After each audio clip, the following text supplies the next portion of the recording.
और खास होगी। असल वजह की तलाश होगी। दुनिया भर के हर गांव, शहर, गली, मोहल्ले पर नजर हमारी होगी। खुलेंगी पर्दें, जहन में उठे हर सवाल की बात होगी। हर वो जवाब जो है आपके लिए जरूरी, जिम्मेदारी हमारी होगी। हमारी खबरों में कुछ हटकर होगी बात। मित्रों, आपके भी चेहरे की मुस्कान देखकर लग रहा है देश प्रगति की ओर अग्रसर है। और उसी क्रम में अपने बीच भारतीय जनता पार्टी के राष्ट्रीय महामंत्री माननीय विनोद तावरे जी यहां एक मुख्य प्रयोजन से उपस्थित हैं। आप दिन प्रतिदिन देख रहे हैं कि माननीय प्रधानमंत्री नरेंद्र मोदी जी के नेतृत्व में उनके विकास को और अधिक गति देने के लिए देश के प्रबुद्ध वर्ग, राजनेता, समाज के प्रत्येक वर्ग के लोग पार्टी की सदस्यता ग्रहण कर रहे हैं। इसी क्रम में आज भारतीय राष्ट्रीय कांग्रेस के प्रमुख नेता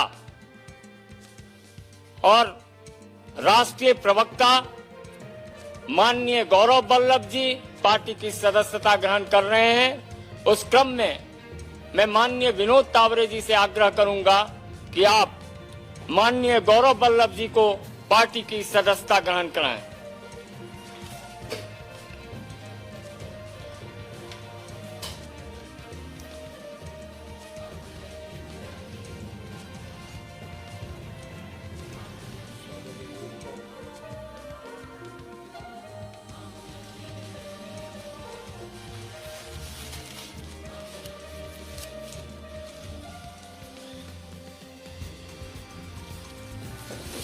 मेरा निवेदन होगा माननीय गौरव वल्लभ जी से कि आपको संबोधित करें।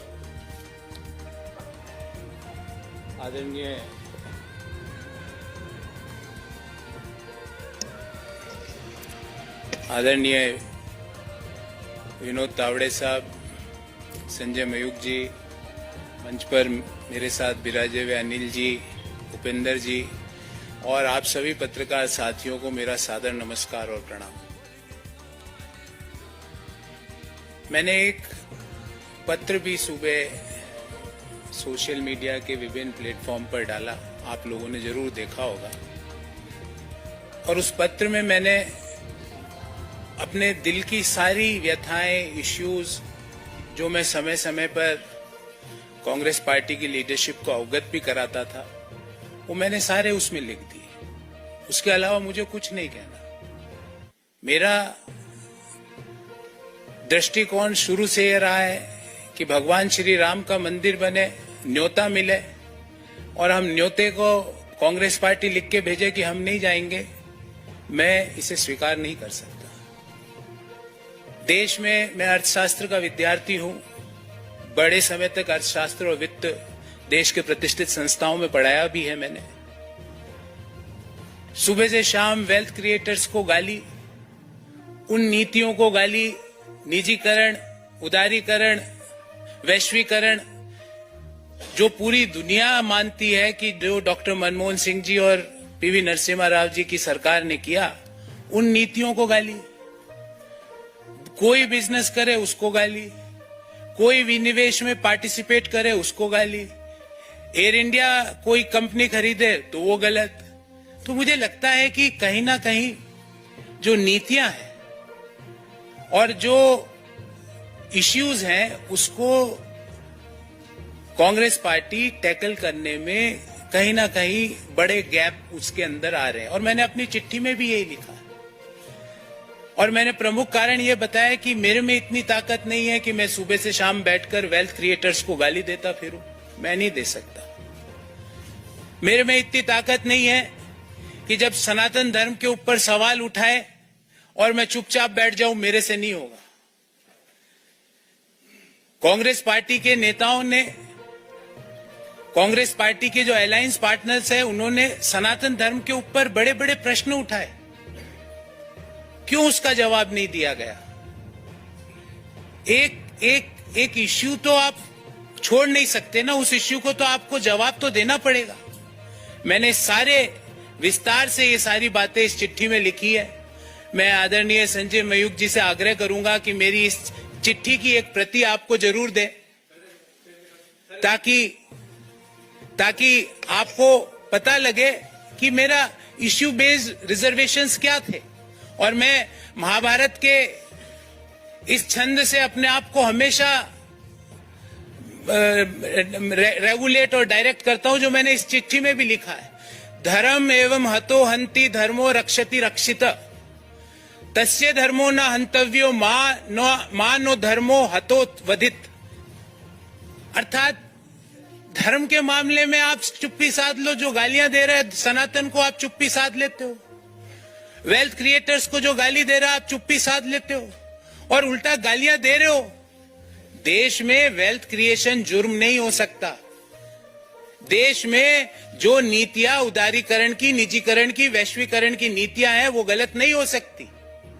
आज आप इसलिए उन चीजों को गलत बोलते हो क्योंकि वो एक ऐसे व्यक्ति उन चीजों को आगे लेके जा रहा है जिनको आपको सुबह से शाम गाली देनी है।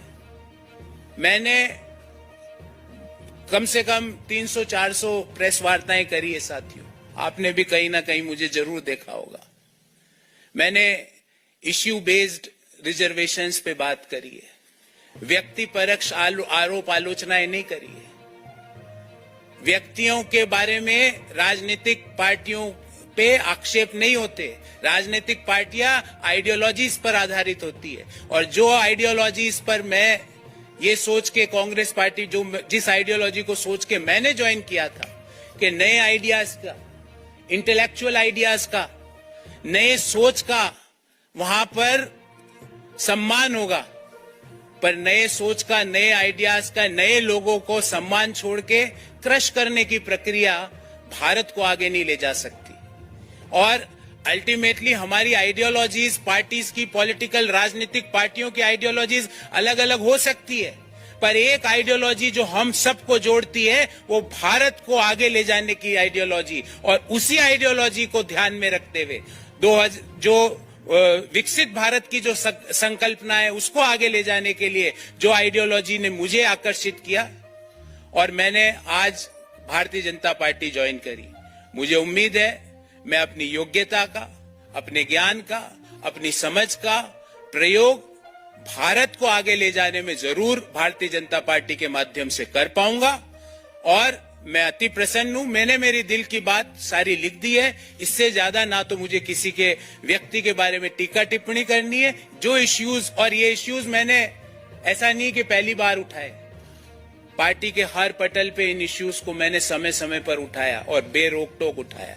पर जब आप इनको नजरअंदाज कर रहे हो तो मुझे लगता है कि भारत को आगे ले जाने में आपका कंट्रीब्यूशन नहीं है। और जब मैं अपना कंट्रीब्यूशन भारत जैसे महान देश को आगे ले जाने में नहीं दे सकता तो मैं वहां रहकर कुछ नहीं कर सकता। इसलिए मैंने प्रधानमंत्री नरेंद्र मोदी जी के विकसित भारत की संकल्पना को आधार बनाकर देश को आगे ले जाने की, जो डेवलप्ड नेशन बनाने की जो मोदी जी का सपना है उसको साकार करने के लिए जो भी मेरे से योगदान होगा वो मैं पूर्ण रूप से दूंगा। इससे ज्यादा मैं आज आपसे कुछ नहीं कहना चाहता। बहुत बहुत धन्यवाद, बहुत बहुत धन्यवाद तावड़े साहब, संजय जी और आप सभी लोगों को जिन्होंने मुझे ये अवसर दिया।